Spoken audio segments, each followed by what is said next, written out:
नरेंद्र मोदी जी संविधान के जब 14 में आए तो संसद में अपना माथा टेके, उसी संसद को बदल दिए। और देखिए बाबा साहब की बात करते हैं, बाबा साहब का जो है मूर्ति हटा दिए। ये दोहरा चरित्र के लोग हैं, ये मनुवादी, ये षड्यंत्रकारी इनकी सोच ही होती है। ये कभी भी हमारे समाज के, बहुजन समाज के हितैषी नहीं है। कोई भी ऑफिसर अपने पियोन को चाहेगा मेरे बराबर बैठ जाए। 400 पार आएगा तो हम संविधान बदल देंगे। नरेंद्र मोदी जी उसके खिलाफ एक शब्द भी नहीं बोले। इस्लामी पार्टी है तो वो कहीं ना कहीं ईवीएम की वजह से। बिल्कुल बिल्कुल। आज एडीआर का आप रिपोर्ट देखिए, द वायर का देखिए, आप डेमोक्रेटिक फ्रंट का देखिए, उन्होंने स्पष्ट रूप से ये रिपोर्ट अपना जारी किए हैं। अगर ये चुनाव आयोग इस चीज को क्लियर नहीं कर रही है तो इसका मतलब साफ साफ है कि वो ये सत्ता को जो है कि चोरी करके लिया गया है। आप अगर ये छोटा मोटा प्रधानी का चुनाव नहीं है, जिला पंचायत सदस्य का नहीं है कि कोई 5,500 वोटों से कोई जीत जाता है। ये लोकसभा का है। 10 लाख, 20 लाख, 25 लाख का जो एक वोटर्स होते हैं और उस जगह कोई 500 में जीते तो हास्यास्पद है कि बात। तो कहीं ना कहीं ये आप नरेंद्र मोदी इस बार वो हारे हुए चीजों को जिताया गया है। नरेंद्र मोदी के खिलाफ मैं भी पहली बार वहां नामांकन किया था और हम लोगों के सभी लोगों का जो है ना क्या कारण है, वहां बैलेट पेपर से चुनाव न हो इसलिए सभी लोगों का जो है नामांकन रद्द किया जाता है। अगर बैलेट पेपर से होगा तो थोड़ा जो वो चोरी कर रहे हैं वो चोरी नहीं कर पाएंगे, इसलिए जो उसकी एक लिमिट है कि जो बैलेट पेपर में इतना ही कैंडिडेट का आएगा। ठीक है, तो उस लिमिट को, जैसे क्या होता है कि बनारस में बहुत से लोग चले जाते हैं लड़ने, तो जब वहां लड़ने जाते हैं तो उनकी संख्या ज्यादा हो जाएगी, तो इसलिए वो ईवीएम से चुनाव नहीं हो पाएगा। वहां से क्या होगा, बैलेट पेपर से चुनाव होगा। जब बैलेट पेपर से चुनाव होगा तो जनता का जो वोट है इनके विपक्ष में जो आना है, इसके विरोध में आना है, वो विरोध में स्पष्ट रूप से आती। वो उस प्रकार से सॉफ्टवेयर के माध्यम से एक बैग जो है कन्वर्ट नहीं किया जा सकता है। इसलिए इस बार आप देखिए रुझान क्या था, अजय राय जीत रहे थे, लेकिन ये जिसकी भी सत्ता होती है वो कुछ न कुछ दुरुपयोग करते हैं। लेकिन इस बार प्रधानमंत्री का इस प्रकार विरोध किया गया है क्योंकि वहां का जो जनता था ना, उस जनता द्वारा और वहां के जो प्रतिनिधि थे वो साफ साफ देखा गया है कि वहां पर सारे लोग गुजरातियों को भर दिया गया। बीएचयू से लेकर वहां का गंगा जो है, जितने स्टीम वगैरह है और मतलब जाति को प्रायोरिटी दी गई है। बिल्कुल, जाति के साथ साथ उन्होंने आरएसएस और बीजेपी के लोगों को पूरे देश में, आप देखिए दिल्ली के हर एक बड़े बड़े जो भी संवैधानिक पद है या कुछ भी है, क्या सारे लोग गुजराती ही वहां पे योग्य हैं? देश में इतने बड़े राज्य हैं, क्या उस राज्य के और कोई लोग नहीं है? लेकिन आप देखिएगा जितने भी हैं ये लोग गुजराती ही, ज्यादातर जितने लोग यहाँ के पैसे लूट के भागने वाले हैं सारे लोग गुजरात के हैं।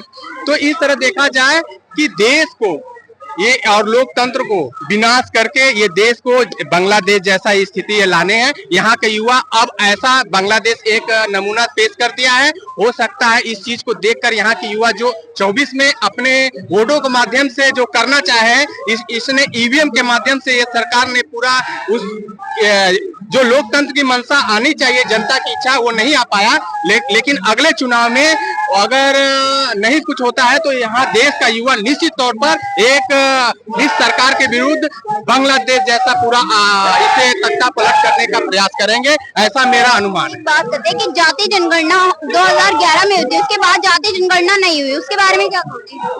नहीं, जाति जनगणना तो होनी चाहिए, जब लोगों की डिमांड है तो होनी चाहिए। मैं भाई साहब की बात से पूरी तरह सहमत हूँ। ईवीएम भी एक मैटर है, 100% नहीं है। जब ईवीएम पे भी एक आदमी 10-10 वोट डाल देता है तो पर्ची पे क्यों नहीं डालेगा? तो बात है पूरे सिस्टम की। सिस्टम को पूरी जगह जब मेरा ही बंदा सब जगह बैठा रहेगा तो आप में से कैसे जीत पाओगे? मीडिया भी मेरा है, चुनाव आयोग भी मेरा है, राष्ट्रपति भी मेरा है, और तो और वहाँ पानी पिलाने वाला भी मेरा है, तो फिर आप कैसे जीत पाओगे? नहीं, हम यहाँ पे भी बात कर रहे हैं कि जो जाति जनगणना के को होने नहीं देती है गवर्नमेंट। अभी 2011 में लास्ट टाइम जाति जनगणना हुई थी, उसके बाद नहीं हुई, जिसका मानना ये भी कहा जा सकता है कि जो अनुसूचित जनजाति है, SC ST OBC है, जो उनका विकास नहीं हो रहा है, उनको अभी भी सत्ता से दूर रखा जा रहा है, वंचित रखते हैं उनको। नहीं, ये तो कोई भी ऑफिसर अपने पियोन को चाहेगा मेरे बराबर बैठ जाए।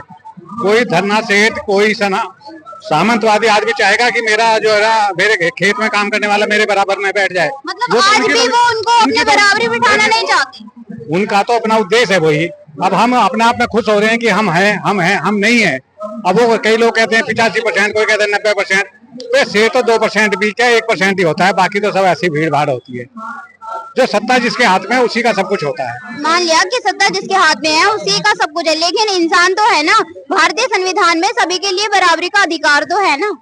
नहीं, संविधान में आप एक बार बताओ, कितने लोगों को पता है कि संविधान में क्या क्या है? जब शिक्षा का अभाव है तो संविधान हो या ना हो से क्या फर्क पड़ता है? इनकी जब भी सरकार आई है, अब पूरे देश में एक तो लॉकडाउन के दौरान देखिए कितने शिक्षा व्यवस्था को खराब कर दिया गया। इससे पहले हर जगह जब भी इसकी सरकार आई है तो संविधान को बदलने की, अटल बिहारी वाजपेयी के सरकार के दौरान भी जो है यहाँ संविधान की समीक्षा का मतलब इन्होंने करवाए।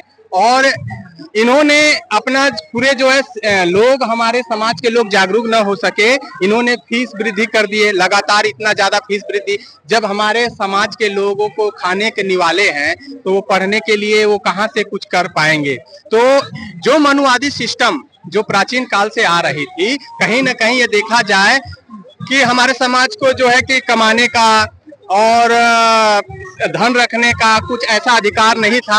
अब डायरेक्ट रूप से नहीं कर पा रहे, लेकिन इनडायरेक्ट रूप से देखिए पूरे सरकारी संस्थानों में प्राइवेट करके हमें जो उस समय धन रखने का या कमाने का जो अधिकार नहीं था, इनडायरेक्टली रूप से अब वही संवैधानिक जरिया बना करके ये वो लोग कर रहे हैं कि हमारे समाज के लोग शिक्षा और आर्थिक रूप से कमजोर हो और हमें गुलाम बनाने की प्रक्रिया में ये सरकार 10 साल से काम कर रही है। शिक्षित नहीं हो गए तो फिर अधिकार भी नहीं मांगेगी। बिल्कुल बिल्कुल अधिकार नहीं मानेंगे। और जो जितने हमारे समाज के लोग हमारी रिजर्वेशन कोटा से वहां जाते हैं, वे उनके अपने स्वार्थ के लिए वहां पे जा रहे हैं, वे बाबा साहेब के मिशन के लिए काम नहीं कर रहे हैं।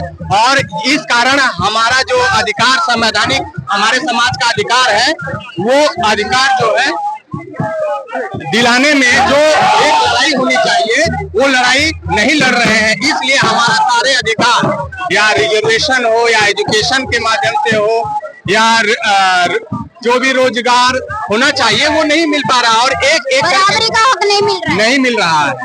इसलिए हमारा समाज जो एक समय में लगातार बढ़ने की कगार में दिख रहा था, अब रसातल में अब दिख रहा है कि हमारा समाज बिल्कुल जो है धरातल से पिछड़ा दिया है। बिल्कुल। और निश्चित तौर पर ऐसी स्थिति रही और ऐसा ही हमारे समाज के राजनेता बने रहे। आप देख सकते हैं जो कांसीराम एक समय में पूरा इतने कम समय में राष्ट्रीय पार्टी, जिन्होंने अपने पूरे जीवन त्याग बलिदान करके अपना ये किए, आज वो पार्टी एक अपना सांसद खड़ा नहीं कर पा रहे।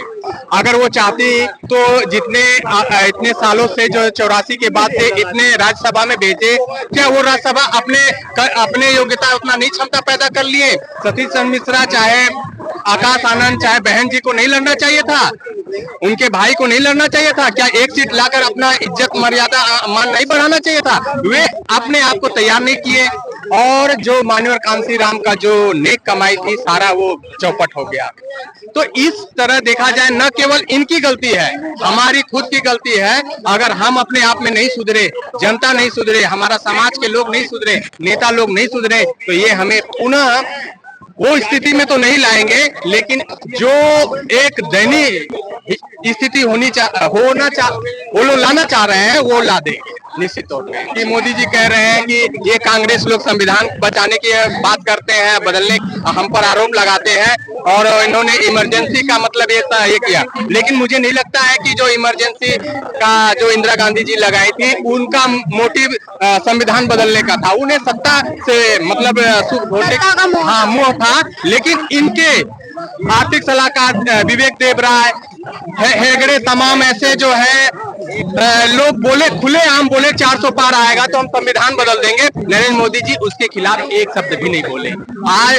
और नरेंद्र मोदी जी संविधान के जब 14 में आए तो संसद में अपना माथा टेके, उसी संसद को बदल दिए। और देखिए बाबा साहब की बात करते हैं, बाबा साहब का जो है मूर्ति हटा दिए।